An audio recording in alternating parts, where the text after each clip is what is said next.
Sinibak na sa pwestong hepe at desk officer ng isang police substation sa Makati matapos pauwi ng rider na nakipagbuno ng pulis sa lungsod kamakailan.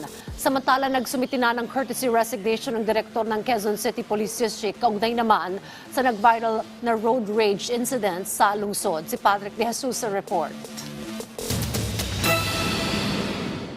Pinaiimbestigahan ni PNP Chief Police General Benjamin Acorda Jr. kung bakit pinayagang umuwi ang motorcycle rider sa viral video na nakipagbuno sa isa pang lalaki na isa namang pulis noong August 25 sa bahagi ng Osmeña Highway, Makati City.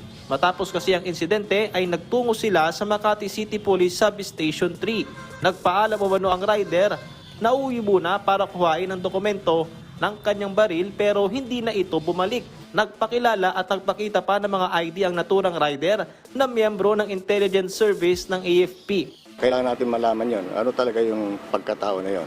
Kasi mere ID ang pinakita sa atin kung anong klaseng ID yon. And for a police officer na para i-release yun, for just presenting a mere ID, I think medyo further queries should be, or more questions should be answered. Bakit ganun lang kadali?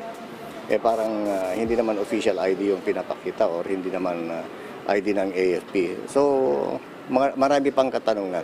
Sinibak naman na sa pwesto ang hepe ng Makati City Police Substation 3 dahil dito maging ang desk officer na naka-duty nang pinayagang umuwi ang rider at sasampahan sila ng kasong administratibo.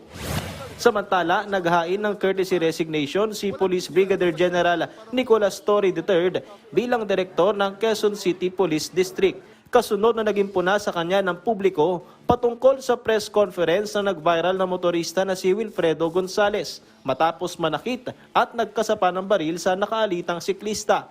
Ayon kay Torre, ito ay para bigyang daan ng gagawing investigasyon at matiyak na wala siyang magiging impluensya rito. Inako rin niyang responsibilidad sa nangyaring press con. Gayunman, iginiit ni Torre na hindi niya pinoprotektahan si Gonzales na isa ring dating pulis. I am sensitive to the sentiments of the people. I think it is the best action right now to preclude any continuing insinuations that I am influencing the investigation of this case. I would like to say that I have never cuddled and will never cuddle any criminal or wrongdoer in our midst. As a police officer, I am sworn to protect and uphold the rule of law. Sabi naman ni PNP Chief General Acorda, pag-aaralan muna niya ang pagbibitiw ni Torre dahil hindi rin naman anya naging biro ang mga accomplishment nito bilang QCPD Chief. Kakausapin ni Acorda si DILG Secretary Benhur Abalos at Quezon City Mayor Joy Belmonte patungkol dito. I have to talk with him muna.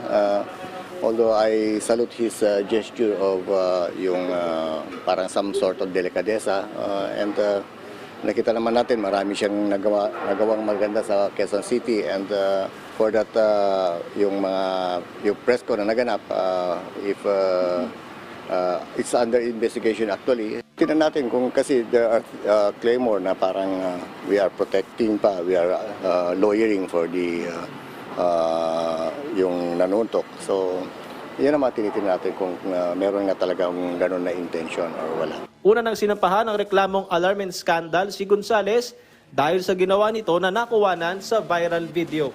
Patrick De Jesus para sa Morning Show ng Bayan, Rise and Shine, Pilipinas.